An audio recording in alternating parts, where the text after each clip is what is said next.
Kelly Barlow Creations. If you're new to my channel and you're stopping by for the first time, thank you for stopping by. Welcome to my channel. Stick around a while by clicking that red button for more crafting on a budget, more everything on a budget videos to come. And if you click it again when the bell appears, YouTube should notify you every time I'm uploading a new video, depending on the option that you choose in the drop-down menu of the bell. If you're interested in following me on social media, you can find those links in the description box below. Guess what day it is? It is Throwback Thursday, where I am bringing to you one of my oldie but goodie DIY tutorials out of the 600 tutorials that I have uploaded here on YouTube. It is amazing to me that I can even say that I have 600 tutorials here on YouTube, but I do, and it's exciting. And there are some that just kind of haven't been seen in a while that I think with a little bit of editing can be brought back to life. I know that there's some of you who haven't been following me that long and maybe haven't seen them, and so I thought, you know what?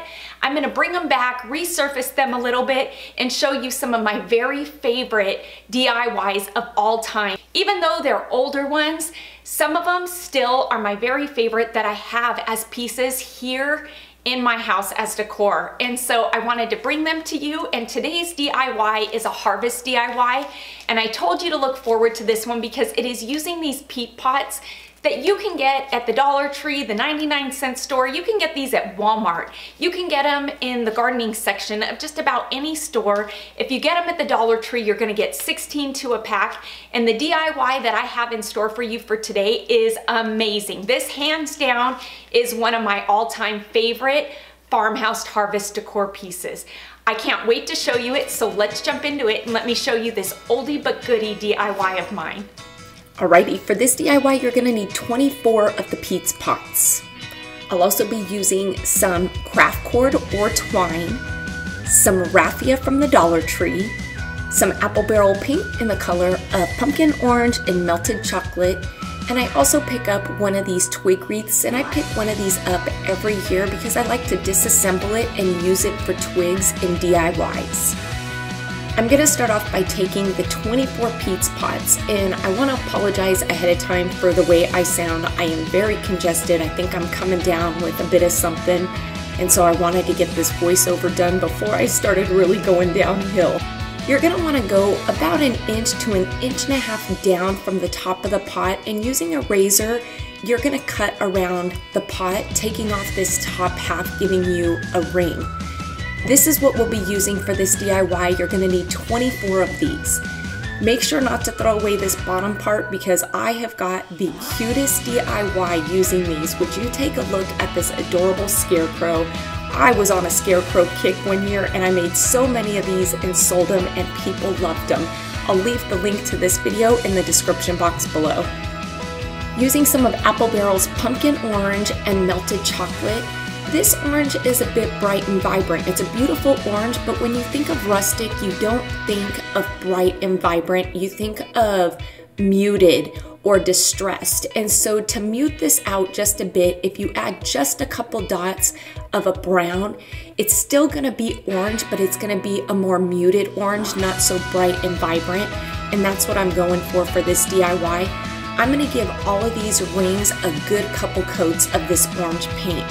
It's gonna take probably 2 coats because initially the peat pots will absorb the paint, but after that first coat, it really does stick well, and so you're gonna need to give it 2 coats. I'm gonna stick it on my cookie sheet, pop these in the oven for about 5 minutes, and then they're gonna be dried, they're gonna get hardened, and we'll be ready for the next step.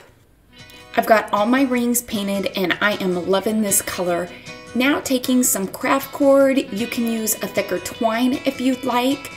I'm gonna string the rings onto the cord, and I'm gonna do it in the way that they all fit together, just like so. You want them to be able to fit inside each other. That's how putting this, you guessed it, pumpkin is going to work with these pots.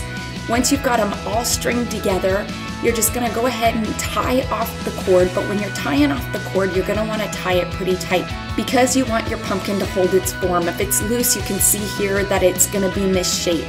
So just really make sure when tying this that you pull the cord as tight as you can.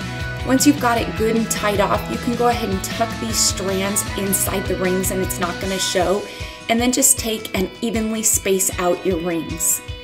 Like I said in the beginning, I pick up one of these twig rings about every year around this time because I like to disassemble it, cut it apart, and utilize it for the twigs. If you've got a bush somewhere that you can go cut these twigs off of that isn't gonna hurt the bush, you're gonna save yourself a couple of bucks. I'm gonna cut a bunch of them. I'm gonna tie them together with some of the craft cord. Once I've got them tied together, I'm gonna put just a bit of hot glue to hold them all together so none of them slip out. Then I'm gonna place some hot glue around the craft cord itself and place it right here in the center of this pumpkin. I'm not seeing where I actually added the additional craft cord to the base of the twigs, and I did that to give it a more finished look. So you can see here that I think I went around the twigs maybe 3 or 4 times with the craft cord. Using some of Dollar Tree's raffia. I've said this before, and for those of you who are new to my channel, raffia can be a bit unruly. It can be kind of wrinkled, hard to work with. If you wet it down, it'll straighten it out and it makes it so much easier to work with, and you can make yourself a beautiful rustic bow just like this, and I think that this is the perfect finishing touch to this pumpkin. This hands down is one of my all-time favorite DIYs because I just love the rustic feel that the peat pot rings actually give to this pumpkin. This is actually a gift that I really like to give right around Thanksgiving if we're going to somebody's house.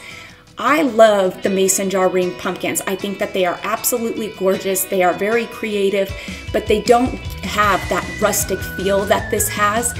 And so that's a look that I tend to lean toward quite often. And I feel like this is such a budget-friendly way to do this pumpkin and get a country rustic outcome without spending the additional money that you need to spend on the rings.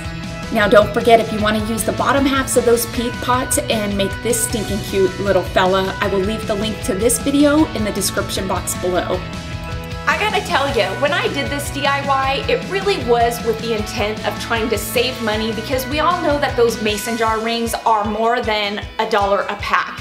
They're about $2 or $3, and I think you only get 8 of them in a pack. I could be mistaken, but to make a pumpkin like this is gonna cost you almost $20.